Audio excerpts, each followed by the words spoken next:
Today we'll talk about how can you disable this sign or know how you can do that on your Samsung Members app. So you just follow these ways, then it's going to work with you. All you have to do in first, you just go above this sign, click on it here. Then it's going to show for you a list like this here.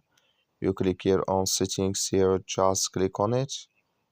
So then it's going to take you to next step here. It's going to show for you like this. You click here on notifications here, just click on it. So then you come to next step here. It's going to show for you like this. Click on notification categories. You come to next step here. So then you come here to featured content.